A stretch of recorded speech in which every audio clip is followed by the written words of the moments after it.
Dzień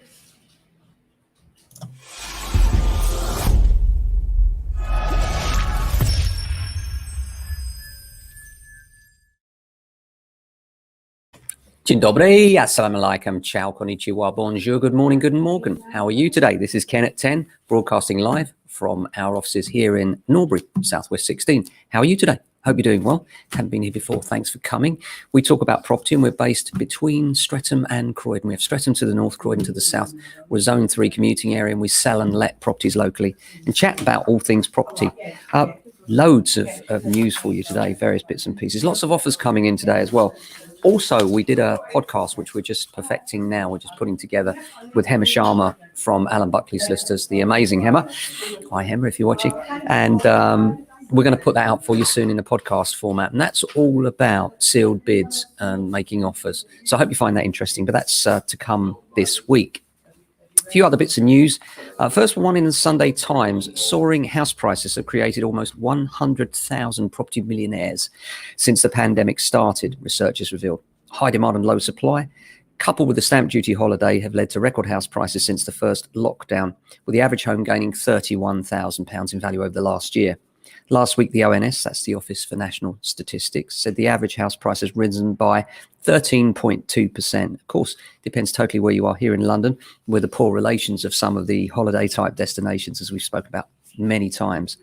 It's estimated there are 770,000 homes worth $1 million or more, and 98,900 of them have crossed that line since March 2020. So that's interesting how it's driving millionaires, if only paper ones at that. A study suggests house prices will continue. It's in the Mail. Do we want to listen to that? Not sure we really believe them, but they love a scandalous headline. Next week, they'll be saying prices are falling and it's all terrible. Next one that caught my eye was councils could buy or build new housing for Afghan refugees. Awful what's going on over there, isn't it? Absolutely incredible. And yeah, looks like we're going to give them some support, which is good to see. I wonder how much, though, looking at all those awful scenes we see in the news at the moment. Landlords are evicting tenants to cash in on the staycation. This is one in the Eye, and they're saying that the summer staycation boom is seeing landlords in holiday hotspots evict existing tenants to cash in on more lucrative holiday deals.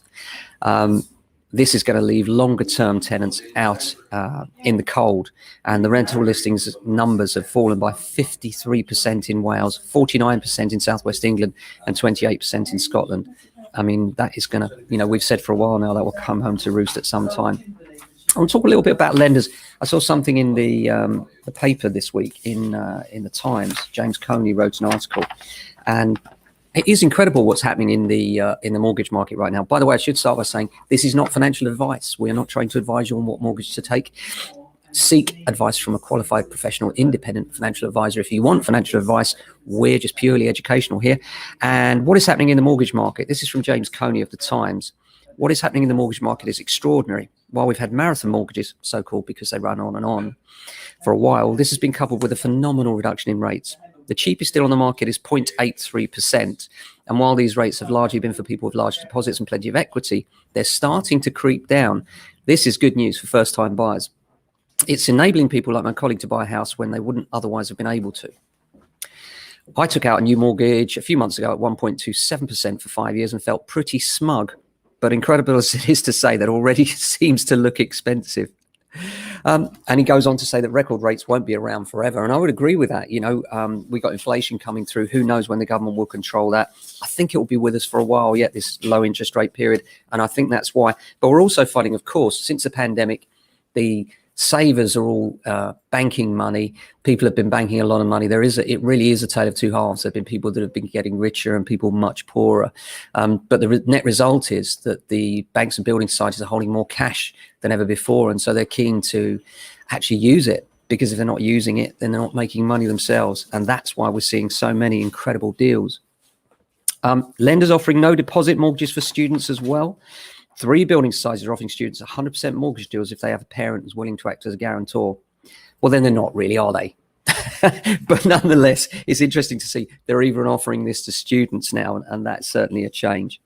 Apart from that, leaseholders are given huge bills despite government claim their flats are safe. This is from owners in low-rise blocks. It's one in the Independent. And it's awful, all these people that have been caught out by the scandal. One NHS doctor was trapped in temporary accommodation for months after being told her flat was a fire risk, said the government's failure to address the crisis had put her through a cycle of misery and left her in fear of her life and bankruptcy as well. Then we have green credentials. This is one from the Express. Greener homes could be worth 22,000 more on average, according to a recent study. This is interesting, and I've been trying to green up my home at the moment. And, the thing is, people think that by going green, you have to be a tree hugger and you have to, do certain things. There's lots that you can do to really improve the energy efficiency of your house, and it needn't cost the earth. We've just gone over to a Tado system. We're not on commission from Tado, I have to say, but this is a system where when you're away from your home, the app on your phone geolocates that you're not at home and therefore shuts down the whole system. When you get towards home, it kicks it all back off again. And you can even get thermostats that you can program per room. So that, for instance, if you're in your study between 9 and 6, you can program so only the heat goes to that radiator at that time, and then to your lounge between, let's say, 7 and whenever you go to bed in the evening. This really can make an efficiency of your system. If you're heating a whole house, you can time the boiler to go off and on, but of course, if it's heating rooms you're not using, that's inefficient. If you just switch it off, then you can end up in a position where, when you do want to go in a room, it takes ages to heat up. So smart thermostats are something I'd certainly recommend.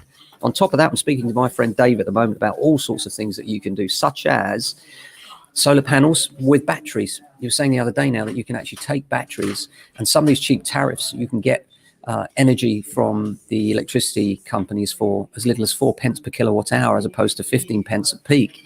Store it in the battery overnight and then release it into your house during the day. Put solar panels on top of that, and you can be feeding that solar power into the batteries for free, and then be charging your perhaps electric car or your house during the day.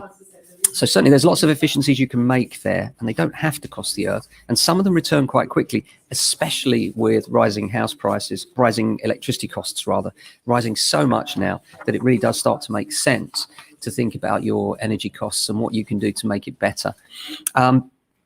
And also make the environment better as well, and that's the great thing about the efficiency of electric cars. I see that they've just worked out that the latest Teslas, they have a battery degradation of 10% after 200,000 miles. I mean, most car engines don't last that long, let alone the servicing in between. So really now some of these green options are proving viable and cost effective, especially when considered in relation to the tax incentives from the government to swap over. Another article that caught my eye this week, again in the Times, was from Cameron Charters. And this is about a lady that's just got placed in Team GB. And it says, their house sits on a quiet road. Away from the outside, it looks normal. But where most people hang paintings or favourite portraits, the Garlicks have spent thousands of pounds and 7 years covering their £400,000 home with grips for their daughter Lucy to climb on. It is, in effect, a giant climbing frame. It's quite extraordinary.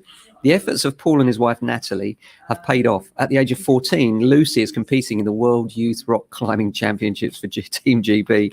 Her father is full of pride for his daughter, even though installing a 12-foot climbing wall at their loft in Carshalton, Surrey, took its toll. I think that's great. A local person as well over there in Carshalton. Hats off to you, Paul and Natalie. Fantastic. Lovely to support a local youngster, and incredible that the parents literally transformed their house for their daughter. Absolutely love that. We can never do enough for our children, can we? But that's just an awesome story. So apart from that, the weather here in southwest London, has it gone? Have we lost the summer? What happened? Did it arrive? I didn't even see it. What about the African plume?